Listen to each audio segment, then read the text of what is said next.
Hello, and welcome back to B.T.F.O. Today we're going to be talking about Wolfman, the 2024 version. Or 2025 now. Whoops. I think that is the first time this year I've made that mistake. Hopefully the last. But, so this was written and directed by Leigh Wah'nnel, and it follows the Lovell family. I think that's what their name was, Lavelle or Lovell. So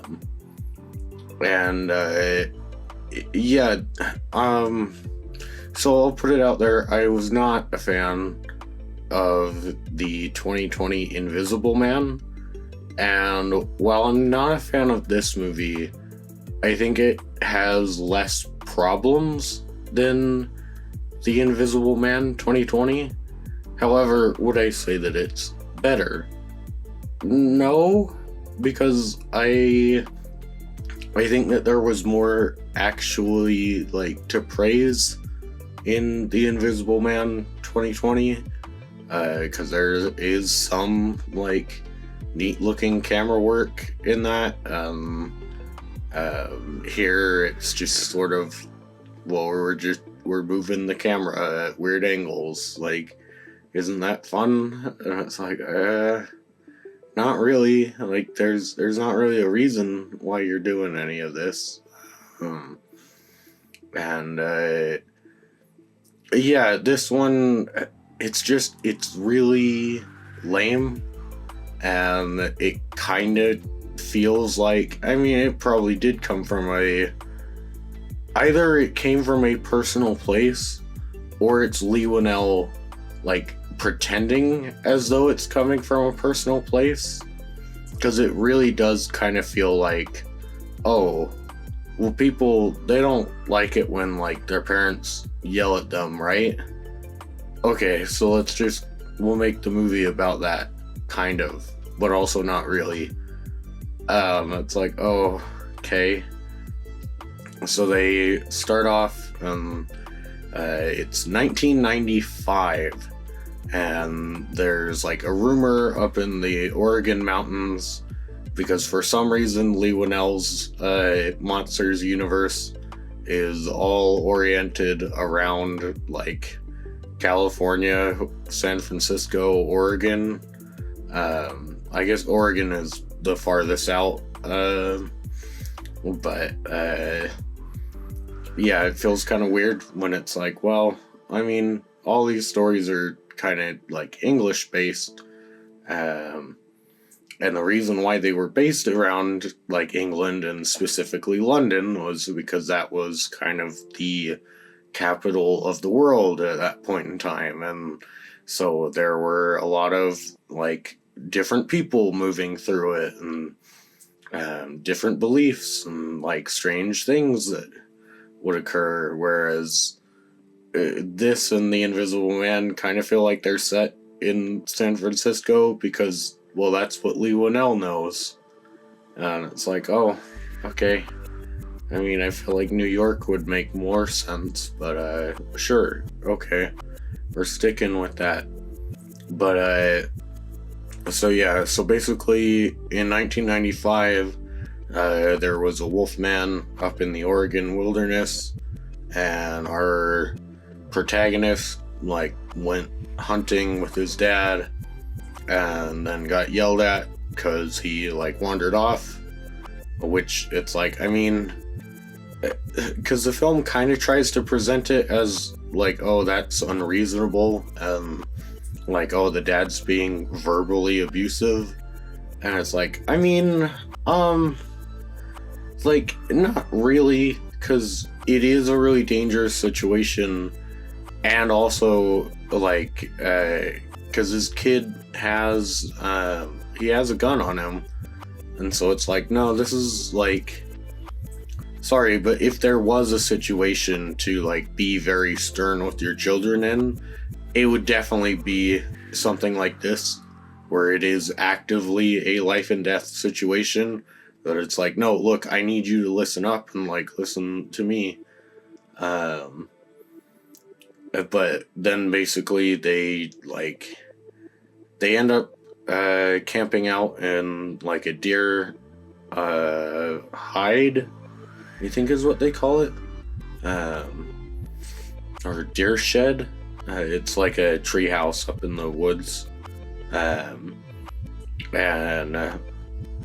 so like they basically just wait out the Wolfman, and then we cut pretty much from there. There's a little scene of the dad on the radio to like the neighbors saying that like, hey, look, like I found him, and then we cut to 30 years later, and the kid is now living in San Francisco with his wife and their daughter. And part of me wonders if it's Leigh Wah'nnel's writing, or if they meant to cast different people for the roles, because it's like, well, so the wife, I don't really believe that she had a kid. Like the way that she acts and stuff, and especially for how old the daughter is, it's like I don't know that I necessarily believe that's hers. And then the way that the kid acts, it could just be the fact that it's the child actor, and maybe Leigh Wah'nnel isn't that great with kids.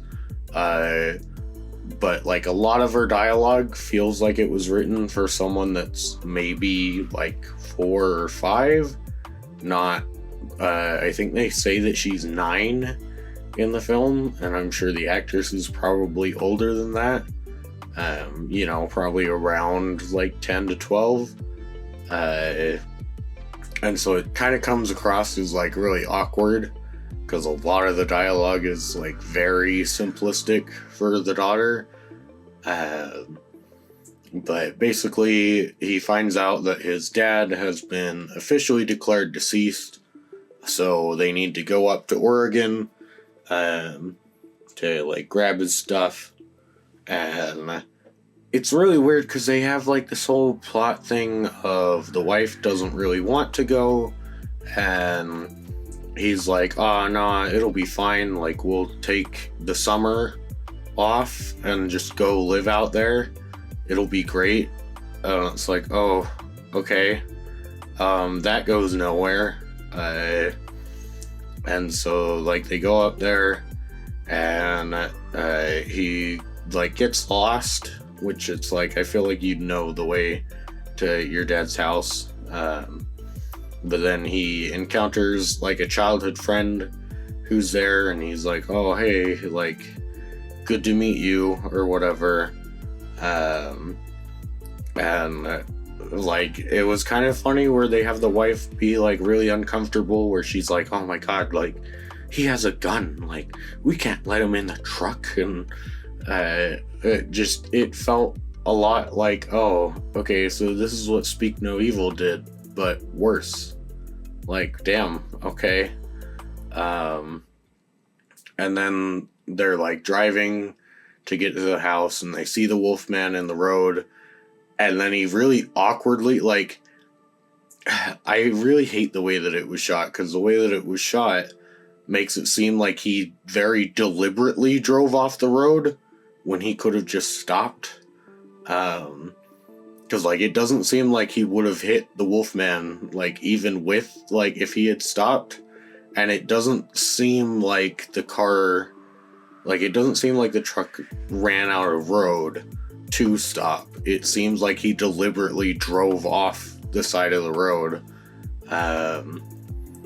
And like somehow it was hard enough to flip their box truck, which it's like, damn, that's fucking impressive. But then the like old childhood friend gets attacked by the Wolfman, and the dad gets like scratched by the Wolfman, and then he gets his family and they like run into the house, and then the rest of the film is really bloated, because there's a lot of scenes of shit that doesn't go anywhere, where like they spend a lot of time on learning how to use the CB radio and like trying to contact people on the CB radio. Nobody ever comes, like, no, the CB radio goes nowhere. And then they also like worry about like bandaging his wound, and then later he just sort of bleeds through it and then starts eating his arm, which again goes nowhere. They establish that he has like super hearing, but it's also just like, it seems like it's just a strict impairment, not beneficial whatsoever, because he can like, he hears like a spider moving on the wall and it's like as loud as like gunshots, and it's like, oh, that, yeah, I don't think that's beneficial at all. And like he slowly starts losing teeth and becoming ugly, basically, because he doesn't really become all that wolf-like. He's mostly just man, just sort of like ugly. Like he kind of turns into like a Neanderthal. Like, not, he doesn't really look like a wolf man. But then basically they end up, at some point they go and try and like start the truck that they have.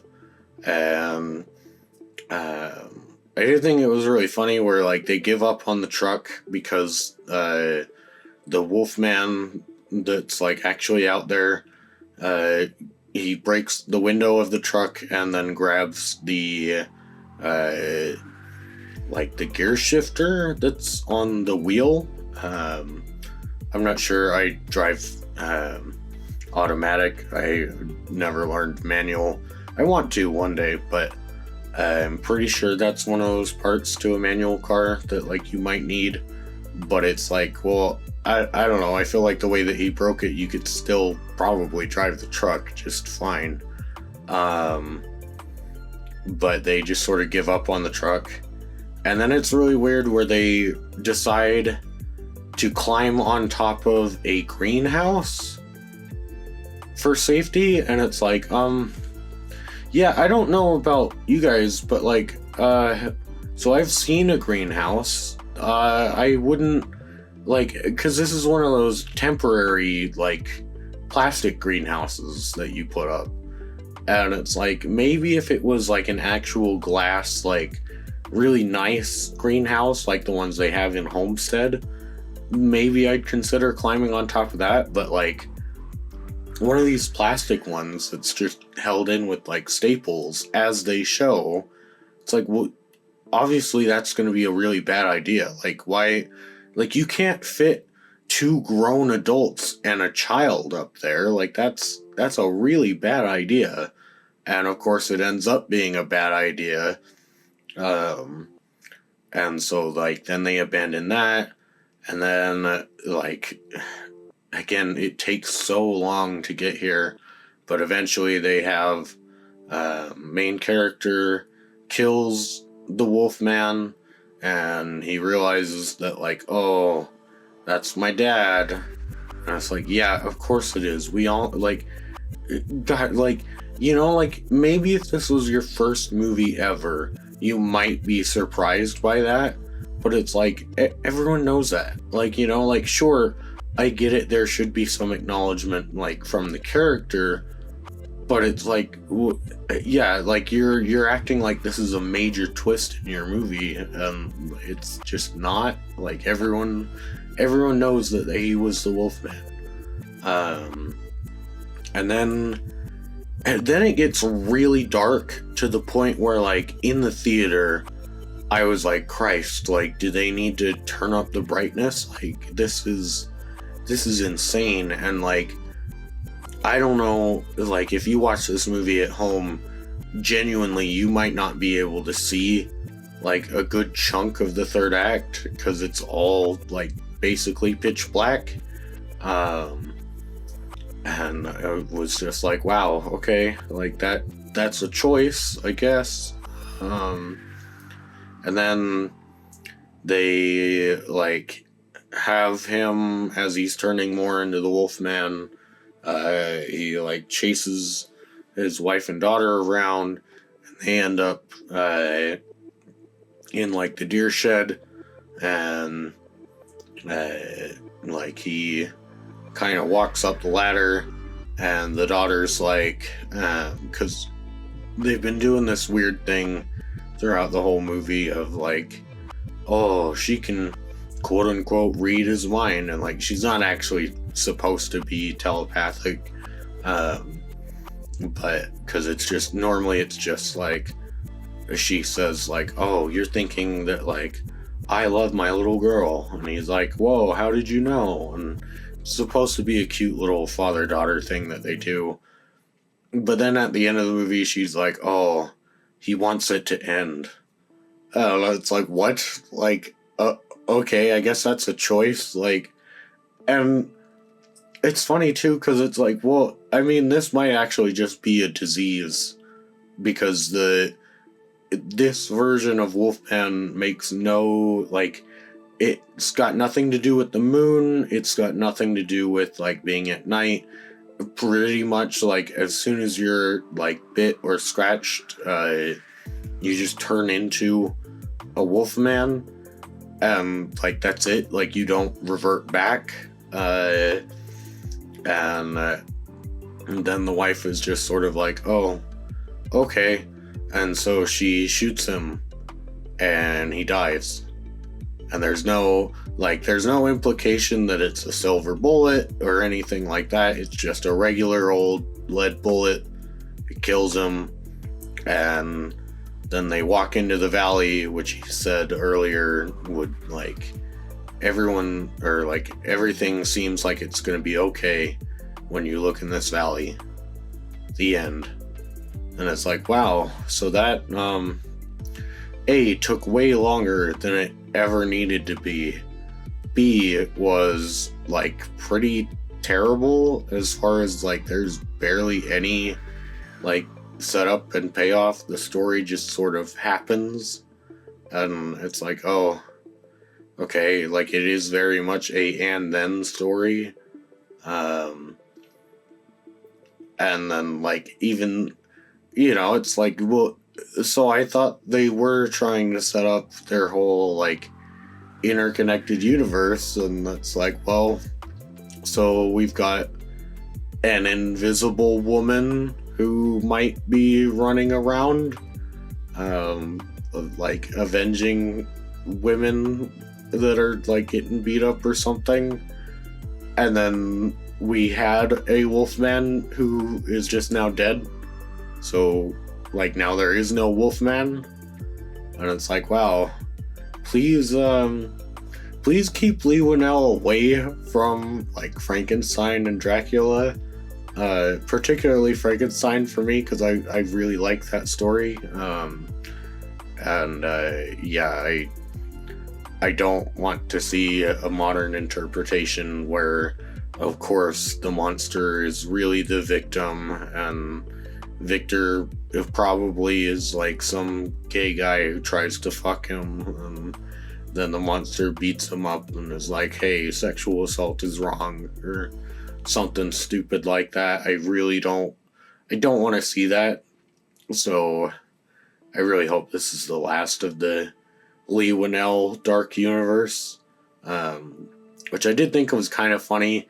Before the movie, they had an ad for the new Universal Orlando parks, which I thought was interesting because it was Mario Kart, Harry Potter, I think How to Train Your Dragon, and then I forget what the other one was, but it wasn't Jurassic Park, which I was surprised by because they normally put a pretty big emphasis on that.